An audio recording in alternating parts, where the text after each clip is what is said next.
Assalamualaikum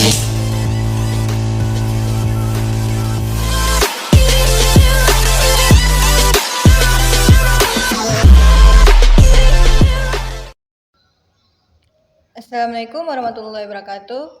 Perkenalkan, nama saya Karimatusna dari Prodi Teknologi Informatika. Baik, di kesempatan kali ini saya akan sedikit membahas tentang tokoh ternama Muhammadiyah yang bernama Kyai Haji Ibrahim. Kyai Haji Ibrahim adalah seorang ulama dan tokoh agama yang berasal dari Kediri, Jawa Timur. Beliau dikenal sebagai pengasuh pesantren dan tokoh penting dalam perkembangan pendidikan Islam di daerah tersebut.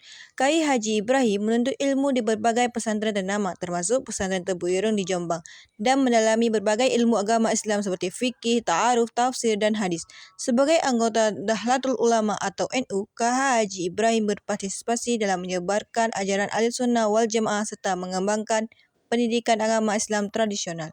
Profil Kyai Haji Ibrahim. Tempat tinggal Kyai Haji Ibrahim tinggal di Kediri, Jawa Timur. Beliau dikenal sebagai ulama dan pengasuh pesantren. Pendidikan beliau, Kyai Haji Ibrahim menuntut ilmu di beberapa pesantren terkenal, di antaranya Pesantren Tebu Ireng di Jombang yang merupakan pusat pendidikan Islam besar pada masanya. 2. Pesantren-pesantren di sekitar Kediri, tempat beliau mendalami ilmu fikih, tafsir, hadis, dan ta'aruf. Beliau belajar di bawah bimbingan ulama-ulama besar dan menguasai berbagai disiplin ilmu agama Islam. Selanjutnya, organisasi yang beliau ikuti. Kyai Haji Ibrahim mengikuti beberapa organisasi Islam, antara lain Nahdlatul Ulama atau NU. Sebagai salah satu organisasi Islam terbesar di Indonesia, NU berfokus pada pendidikan, dakwah, dan memperdayaan masyarakat. Kyai Haji Ibrahim aktif dalam mendukung ajaran Ahlussunnah wal Jamaah melalui NU. Persatuan Tarbiyah Islamiyah atau dikenal dengan PTI, organisasi yang berfokus pada pengembangan pendidikan Islam. Kyai Haji Ibrahim berperan dalam meningkatkan kualitas pendidikan agama di Indonesia. Selain itu, Kyai Haji Ibrahim juga terlibat dalam berbagai kegiatan dakwah dan mengasuh pesantren yang memperkuat pengaruhnya dalam dunia Islam di Indonesia. Adapun gaya kepemimpinan Kyai Haji Ibrahim, berikut adalah beberapa aspek utama dari gaya kepemimpinan beliau. 1. Kepemimpinan berkarismatik. Kyai Haji Ibrahim dikenal memiliki daya tarik pribadi yang kuat dan mampu mengaruhi orang lain dengan cara yang sangat alami. Kepemimpinannya didasarkan pada karismatik pribadi, ditanamkan melalui keteladanan dalam kehidupan sehari-hari, baik dalam ibadah maupun interaksi sosial. 2. Bijaksana dan mengutamakan musyawarah.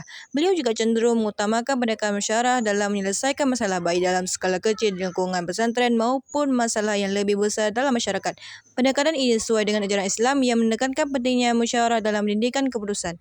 3. Kepemimpinan yang mengutamakan pendidikan. Sebagai seorang ulama, Kyai Haji Ibrahim sangat memperhatikan pendidikan agama dan pengajaran.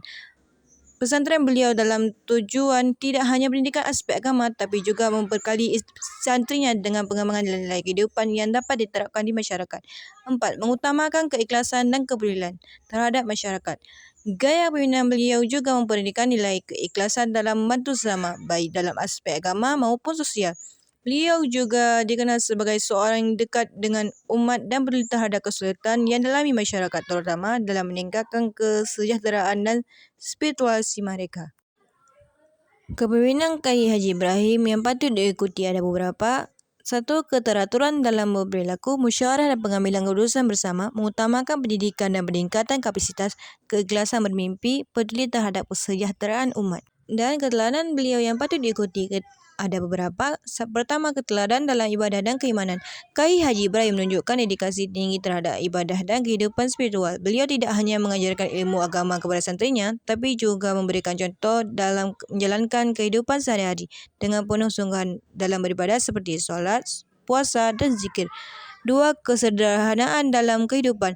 Meskipun Kyai Haji Ibrahim adalah seorang ulama yang terhormat, ia hidup dengan sederhana. Beliau tidak menginginkan kemewahan dan kehidupan yang berlebihan, melainkan memilih untuk hidup sederhana, fokus kepada pengabdian kepada Allah dan umat.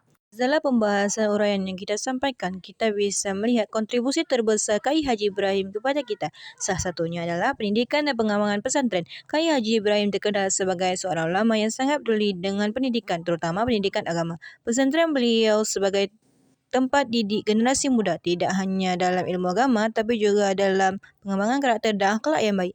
Pesantren yang beliau dirikan menjadi pusat pengajaran agama Islam yang tidak hanya mengalami teori, tetapi juga mengajarkan berbagai menjalani kehidupan yang sesuai dengan prinsip-prinsip Islam. Sampai di sini video pendek tentang tokoh ternama Haji Ibrahim yang bisa saya sampaikan. Adapun referensi atau sumber dari video saya Anda bisa lihat di bawah ini. Sekian dari saya.